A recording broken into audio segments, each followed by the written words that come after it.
ಏನಿದು ಡಿಲಿಮಿಟೇಷನ್? ದಕ್ಷಿಣ ರಾಜ್ಯಗಳಿಗೆ ಭಯ ಉಂಟಾಗಲು ಕಾರಣವೇನು? ದಕ್ಷಿಣ ರಾಜ್ಯಗಳಿಗೆ ಮೋಸ ಆಗುತ್ತಾ?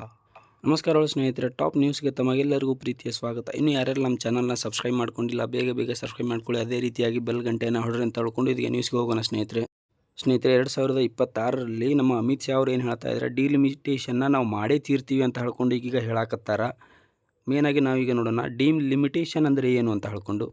ಸ್ನೇಹಿತರೆ, ಡಿಲಿಮಿಟೇಷನ್ ಅಂದರೆ ಏನಪ್ಪ ಅಂದ್ರೆ MP ಸೀಟ್ಗಳನ್ನು ಅಲ್ಟ್ರೇಷನ್ ಮಾಡೋದು, ಅಂದರೆ ಹೆಚ್ಚು ಕಮ್ಮಿ ಮಾಡೋದಕ್ಕೆ ಮೇನಾಗಿ ಡಿಲಿಮಿಟೇಷನ್ ಅಂತ. ಸ್ನೇಹಿತರೆ, ಡಿಲಿಮಿಟೇಷನ್ ಎದ್ರ ಮೇಲೆ ಮೇನಾಗಿ ಫೋಕಸ್ ಮಾಡಿ ಇದು ಮಾಡ್ತಾರಪ್ಪ ಅಂದ್ರೆ ಮೇನಾಗಿ ಜನಸಂಖ್ಯೆ ಆಧಾರದ ಮೇಲೆ ಆಯಾ ರಾಜ್ಯಗಳಿಗೆ ಎಷ್ಟೆಷ್ಟು MP ಸೀಟ್ಗಳು ಇರಬೇಕು, ಆ ರೀತಿ ಈ ರೀತಿ ಅಂತ ಹೇಳ್ಕೊಂಡು ಮೇನಾಗಿ ವಿಂಗಡಣೆಯನ್ನು ಮಾಡ್ತಾರೆ ಸ್ನೇಹಿತರೆ. ಈ ವಿಂಗಡೆ ಈಗ 2026ರಿಂದ ಮಾಡಕತ್ತಾರಲ್ಲ, ಇದು ದಕ್ಷಿಣ ರಾಜ್ಯಗಳಿಗೆ ಮುಳುವಾಗಲು ಕಾರಣ ಆಗೈತಿ ಅಂತ ಹೇಳ್ಕೊಂಡು ಹೇಳಕತ್ತಾರೆ. ಯಾಕಪ್ಪ ಅಂದ್ರೆ ನಾವು ಜನಸಂಖ್ಯೆ ಹೆಚ್ಚಳವನ್ನು ನಾವು ಕಂಟ್ರೋಲಿಗೆ ತಂದೀವಿ ಸ್ನೇಹಿತರೆ. ಏನು ದಕ್ಷಿಣದ ರಾಜ್ಯಗಳು ಏನದ ನೋಡು, ನಮ್ಮ ಕಂಟ್ರೋಲಿಗೆ ತಂದ. ಬಟ್ ಉತ್ತರ ಭಾರತದಲ್ಲಿ ಏನದಾವಲ್ಲ, ಅವು ಯಾವ ಕಂಟ್ರೋಲ್ ತಂದು ಎಗ್ಗಾಮಿಗ್ಗಿಯಾಗಿ ಬೆಳೆದ್ಬಿಟ್ಟ ಸ್ನೇಹಿತರೆ ಅವು ಜನಸಂಖ್ಯೆಗಳು. ಆ ಬೇಸ್ ಮೇಲೆ ಮಾಡೋಕ್ಕೆ ಹೋದ್ರೆ ಅತಿ ಹೆಚ್ಚು ಅಧಿಕಾರ ಅವರಿಗೆ ಸಿಗುತ್ತೆ, ನಮಗೇನು ಅಧಿಕಾರಗಳು ಸಿಗೋದೇ ಇಲ್ಲ. ಏನಾದರೂ ನಿರ್ಧಾರವನ್ನು ಕೈಗೊಳ್ಳಬೇಕಾಗಿತ್ತಂದ್ರೆ ದಕ್ಷಿಣದ ರಾಜ್ಯಗಳಿಗೆ ಏನೂ ಇರೋದೇ ಇಲ್ಲ. ಉತ್ತರದ ರಾಜ್ಯಗಳು ಅವು ಏನು ಇರ್ಕತ್ತಾವಲ್ಲ ಅವಕ್ಕೂರೇ ಸಿಂಹ ಪಾಲಾಗುತ್ತೆ, ನಮಗೆ ಯಾರು ಹೇಳೋರಿರಲ್ಲ ಕೇಳೋರಿರೋದಿಲ್ಲ ಅಂತ ಹೇಳ್ಕೊಂಡು ಇದೀಗ ಸ್ಟಾಲಿನ್ ಅವರು ಈಗ ನಾವೆಲ್ಲರೂ ಒಂದಾಗೋಣ, ಎಲ್ಲರೂ ಒಗ್ಗೂಡೋಣ ಅಂತ ಹೇಳ್ಕೊಂಡು ಹೇಳತ್ತಾರೆ ಸ್ನೇಹಿತರೆ. ಮೀಟಿಂಗನ್ನು ಮಾಡಿದ್ದಾರೆ ಸ್ನೇಹಿತರೆ, ದಕ್ಷಿಣ ರಾಜ್ಯಗಳು ಕೂಡಿಕೊಂಡು ಈಗ ಸ್ಟಾಲಿನ್ ನಾವೆಲ್ಲರೂ ಅಲ್ಲಿ ಹೋಗ್ಕೊಂಡು ಮೀಟಿಂಗನ್ನು ಮಾಡತ್ತಾರೆ. ಏನು ಮಾಡಬೇಕು ಏನು ಮಾಡಬಾರ್ದು ಅಂತ ಹೇಳ್ಕೊಂಡು ಮೀಟಿಂಗನ್ನು ಮಾಡಿದ್ದಾರೆ. ಬಟ್ ಯಾವ ರೀತಿ ಒಟ್ಟು ಡಿಲಿಮಿಟೇಷನ್ ಅಂತ ಆಗೇ ಆಗುತ್ತೆ ಸ್ನೇಹಿತರೆ, ಇದು ಮಾತ್ರ ಪಕ್ಕ ಆಗೋದು. ಬಟ್ ಯಾವ್ದ್ರ ಬೇಸ್ ಮೇಲೆ ಆಗುತ್ತೆ ಏನು ಅಂತ ಹೇಳ್ಕೊಂಡು ಇನ್ನೂ ಗೊತ್ತಿಲ್ಲ.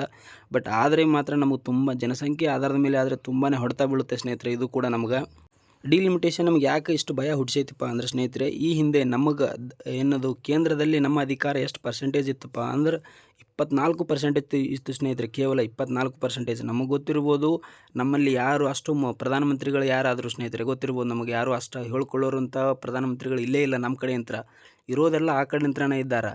ಆದರೂ ಕೂಡ ಈಗ ಏನು ಬರೀ 24% ಏನೈತಲ್ಲ, ಇದು ಏನಾದರೂ ಡಿಲಿಮಿಟೇಷನ್ ಆದರೆ ಕೇವಲ 19% ಕುಸಿಯುತ್ತೆ ಅಂತಲೇ ಹೇಳ್ಬೋದು. ಯಾಕಪ್ಪ ಅಂದ್ರೆ ನಾವು ಹೇಳ್ಬೋದು ನಮ್ಮ MP ಸೀಟ್ಗಳು ಹೆಚ್ಚಾಗ್ತಾವಲ್ಲ ಅಂತ ಹೇಳ್ಕೊಂಡು. ಬಟ್ ನಮ್ಮ 4-5 ಹೆಚ್ಚಾದ್ರೆ ಅವ್ರದ್ದು 10-20 ಹೆಚ್ಚಾಗ್ತಾವೆ ಸ್ನೇಹಿತರೆ. MP ಸೀಟ್ಗಳು ಹೆಚ್ಚು ಅಧಿಕಾರ ಅವ್ರ ಕಡೆನೇ ಇರ್ತೈತಿ. ಅದಕ್ಕಾಗಿ ಈ ಡಿಲಿಮಿಟೇಷನ್ನ ಹಾಗೆ ಹೀಗೆ ಮಾಡಬೇಕು ಅಂತ ಹೇಳ್ಕೊಂಡು ಸ್ಟಾಲಿನ್ ಹೇಳತ್ತಾರೆ. ನಾವು ಅವ್ರ ಪರವಾಗಿ ನಿಂತ್ಕೋಬೇಕು ಸ್ನೇಹಿತರೆ. ನಾವು BJP ಕಾಂಗ್ರೆಸ್ ಅಂತ ಹೊಡೆದಾಡೋಕ್ಕಿಂತ ನಾವು ಸ್ಟಾಲಿನ್ ಪರವಾಗಿ ನಿಂತ್ಕೊಂಡು ಈ ರೀತಿ ಮಾತಾಡಬೇಕು. ನಾವು ಸ್ಟಾಲಿನ್ದು ಅವ್ರದ್ದು ರಾಜ್ಯಕ್ಕೆ ನೋಡ್ಕೋತಾರೆ ಅಂತ ಹೇಳೋದು ಬೇಡ, ದಕ್ಷಿಣದ ರಾಜ್ಯಗಳು ಅಷ್ಟು ಒಂದಾಗಿ ಈ ರೀತಿಗಳನ್ನು ನಾವು ನಿರ್ಧಾರವನ್ನು ಕೈಗೊಳ್ಳಬೇಕಾಗೈತಿ.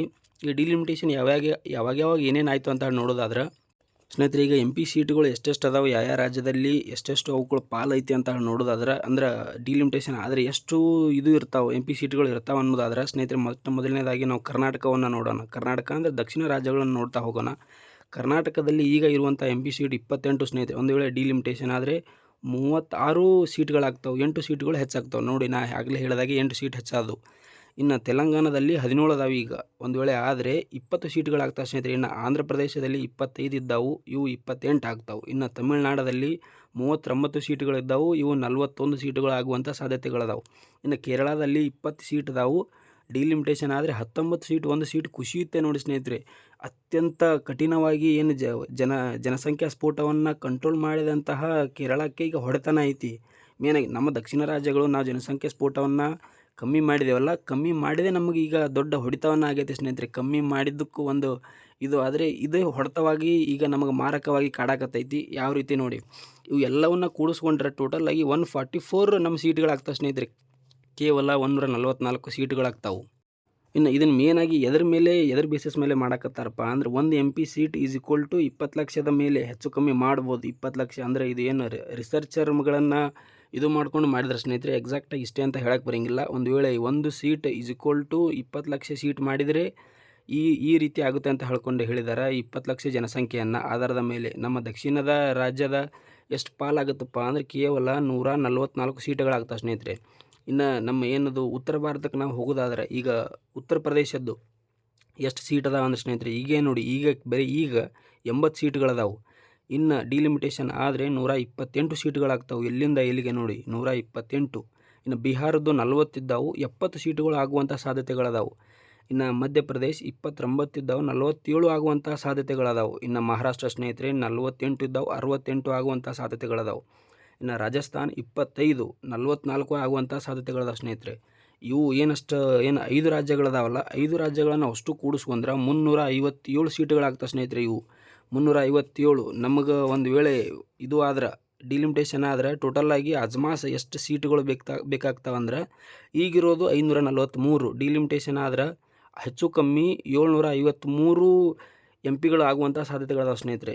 753 ಆದ್ರೆ ಮೆಜಾರಿಟಿ ತೋರಿಸ್ಕೋಬೇಕಂದ್ರೆ ಎಷ್ಟು ಬೇಕು ಸ್ನೇಹಿತರೆ? 377 ಸೀಟುಗಳು ಅಷ್ಟೇ ಬೇಕು. ಟೋಟಲಾಗಿ ಈಗ ಡಿಲಿಮಿಟೇಷನ್ ಆದರೆ 377 ನಾವು ವಿರೋಧವನ್ನು ತೋರಿಸ್ಬೇಕು ಸ್ನೇಹಿತರೆ. ಇದರಲ್ಲಿ ಏನು 5 ರಾಜ್ಯಗಳ ಹೆಸರು ಹೇಳಿದ್ನಲ್ಲ ನಾನು, UP, ಬಿಹಾರ್, ಮಧ್ಯಪ್ರದೇಶ, ಮಹಾರಾಷ್ಟ್ರ, ರಾಜಸ್ಥಾನ್, ಇವುಗಳ ಸೀಟನ್ನು ನೋಡಿಕೊಂಡ್ರೆ 357 ಸೀಟುಗಳಾಗ್ತವೆ. ಎಷ್ಟಾಗ್ತವೆ? ಇನ್ನೂ 25 ಸೀಟ್ಗಳು ಕಮ್ಮಿ ಬೀಳ್ತಾವೆ. ಕೇವಲ ನಾವು 5 ರಾಜ್ಯಗಳ ಮೇಲೆ ಕಾನ್ಸಂಟ್ರೇಷನ್ ಮಾಡಿದ್ರೆ ಎಷ್ಟು ರಾಜ್ಯಗಳದಾವೆ ಸ್ನೇಹಿತರೆ? ಟೋಟಲಾಗಿ ಇರೋದು 30 ರಾಜ್ಯಗಳು. ನಾವು 5 ರಾಜ್ಯಗಳ ಮೇಲೆ ಕಂಟ್ರೋಲ್ ಮಾಡಿದ್ರೆ ಹಿಡಿತವನ್ನು ಯಾವುದಾದ್ರೂ ಪಕ್ಷ ಸಾಧಿಸೇ ಬಿಟ್ರೆ ಹೆಚ್ಚು ಕಮ್ಮಿ ಇಲ್ಲೇ ಇದ್ಬಿಡ್ತಾರೆ. ಕೇವಲ 25 ಸೀಟ್ಗಳು ಕಮ್ಮಿ ಬೀಳ್ತಾವೆ ಅವರಿಗೆ ನೋಡಿ. ಅದಕ್ಕಾಗಿ ಸ್ಟಾಲಿನ್ ಹೇಳತ್ತಾರೆ, ಸ್ಟಾಲಿನ್ ಪರವಾಗಿ ನಾವು ನಿಂತುಕೊಳ್ಳೋಣ. ಇನ್ನು ಡಿಲಿಮಿಟೇಷನ್ ಆದರೆ ನಮ್ಮ ದಕ್ಷಿಣದ ರಾಜ್ಯಗಳಲ್ಲಿ ಎಷ್ಟು ಪಾಲು ಇರುತ್ತಪ್ಪ ಅಂದರೆ ಕೇವಲ 19% ಪಾಲು ಇರುತ್ತೆ ಸ್ನೇಹಿತರೆ ಇದು. ಇನ್ನು ಈ ಹಿಂದೆ ಡಿಲಿಮಿಟೇಷನ್ ಯಾವ್ಯಾವ ಬೇಸ್ ಮೇಲೆ ಆಗಿತ್ತು, ಎಷ್ಟೆಷ್ಟು ಜನಸಂಖ್ಯೆ ಸ್ಫೋಟ ಮೇಲೆ ಆಗಿತ್ತು ಅಂತ ಹೇಳ್ಕೊಂಡು ನೋಡೋದಾದ್ರೆ ಸ್ನೇಹಿತರೆ, ಈ ಹಿಂದೆ ನಮ್ಮ ನರೇಂದ್ರ ಮೋದಿಯವರು ಉದ್ಘಾಟನೆ ಮಾಡಿದ್ರು ಸ್ನೇಹಿತರೆ. ಒಂದು ಪಾರ್ಲಿಮೆಂಟನ್ನು ಉದ್ಘಾಟನೆ ಮಾಡಿದರು. ಅದರಲ್ಲಿ ಟೋಟಲಾಗಿ 888 ಸೀಟಿಂದ ಮಾಡಿದಾರಂತ ಸ್ನೇಹಿತರೆ. ಅವರು 888 ಸೀಟ್ಗಳನ್ನು ಹಿಡಿಯುವಂಥ ಪಾರ್ಲಿಮೆಂಟ್ ಐತಿ. ಅದಕ್ಕಾಗಿ ಈ ಸಲ ನಾವು ಡಿಲಿಮಿಟೇಷನ್ ಮಾಡೇ ಮಾಡ್ತೀವಿ ಅಂತ ಹೇಳ್ಕೊಂಡು ಹೇಳಕತ್ತಾರೆ. ಮತ್ತು ಕಡಿಸಿದ್ದೆ ಅದ್ರ ಸಂಬಂಧ ಮಾಡೇ ಮಾಡ್ತಾರೆ.